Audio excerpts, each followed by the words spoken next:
નમસ્કાર દર્શક મિત્રો, કચ્છ સમાચાર ન્યૂઝ ચેનલમાં આપનું સ્વાગત છે। તો હવે ચાલો જોઈએ આજના મુખ્ય સમાચાર વિસ્તારથી। કચ્છ જિલ્લાના માધાપર ખાતે ચાલતી પૂજ્ય મોરારી બાપુની પવિત્ર રામકથા હવે પૂર્ણાહુતિના અંતિમ ચરણમાં પહોંચી ગઈ છે। કથાને પૂર્ણ થવા હવે ફક્ત એક દિવસ બાકી રહ્યો છે। આજે પણ રામકથામાં ભક્તોની વિશાળ સંખ્યામાં હાજરી જોવા મળી હતી। પવિત્ર રામકથામાં આજના દિવસે માનવ મહેરામણ ઉમટી પડ્યો હતો।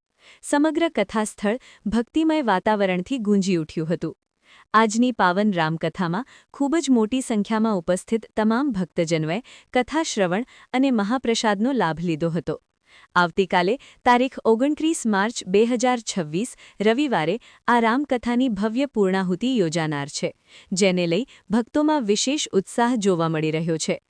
આ અંગે કથામાં મહાપ્રસાદ પીરસતી માધાપરની સેવાભાવી બહેનોએ મીડિયા સમક્ષ વાત કરતા જણાવ્યું હતું કે જય સિયારામ, મારું નામ છે હંસાબેન જય સરસિયાણી, ગામ માધાપર। અત્યારે બાપુની કથાનો આજે 8મો દિવસ છે। લેવા પટેલ બહેનોની 45 થી 50 બહેનો રોજની સેવા આપે છે। સવારે પીરસવાની, બપોરે પીરસવાની, સાંજે પણ પીરસવાની સેવા આપે છે। અહીંયા બહેનો અમારીથી 45 થી 50 બહેનો જોડાય છે અને બધા અલગ અલગ કાઉન્ટર છે, એમાં અલગ અલગ બહેનો કાઉન્ટરમાં ગોઠવાઈ જાય છે અને સારી રીતે બધાને સેવા પ્રસાદનો લાભ આપે છે। બાપુની કથાનો આજે 8મો દિવસ છે, પૂર્ણતાને આરે છે। આ તો કથા અમારા માટે ભૂતોના ભવિષ્ય હતી। આવું તો અમે ક્યારે વિચાર્યું નથી કે અમારા માધાપરમાં આવું થશે અને ખૂબ ખૂબ ધન્યવાદ મનોરથી પરિવાર, ધીરેશભાઈ, મંજી ગડાસિયા કે આ કથાના બાપુની મોરારી બાપુની કથાના યજમાન પદે એ લોકો રહ્યા અને અમને લોકોને સેવાનો લાભ મળ્યો।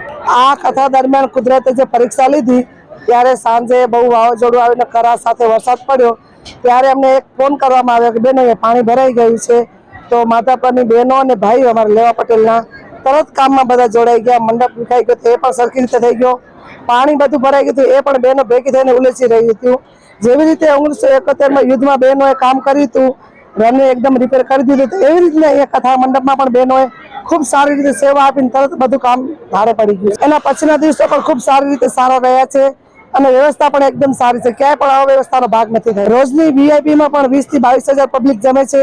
એવી જ રીતના જનરલમાં 30 થી 35 હજાર પબ્લિક જમણ ભોજન સમારંભ લે। કાલે છેલ્લો દિવસ છે, આ તો હવે અમને બહુ રીતે યાદ આવશે કેમ કે કાલે છેલ્લો દિવસ છે તો વિદાય તો કોઈને કઈ કહી ન શકાય કે વિદાય વસમી જ હોય છે હંમેશા, પણ હું તો એમ કહું હર હંમેશા આવી રીતના કાર્ય હોય તો તમે બધા સારી રીતે સેવામાં જોડાઓ। કથા માટે તો લાગણી વ્યક્ત હું ન કરી શકું કેમ કે આ તો અંદરનો ભાવ છે, એટલે કથાની લાગણી તમે કાંઈ પણ કઈ ન કહી શકો। પટેલ સમાજની બહેનોને હું એમ કહીશ ગમે ત્યારે ગમે એવી વિકટ પરિસ્થિતિ આવે તો ગમે ત્યારે આપણે જરૂર પડે ત્યારે ખડે પગે હાજર રહેજો તમે બધા।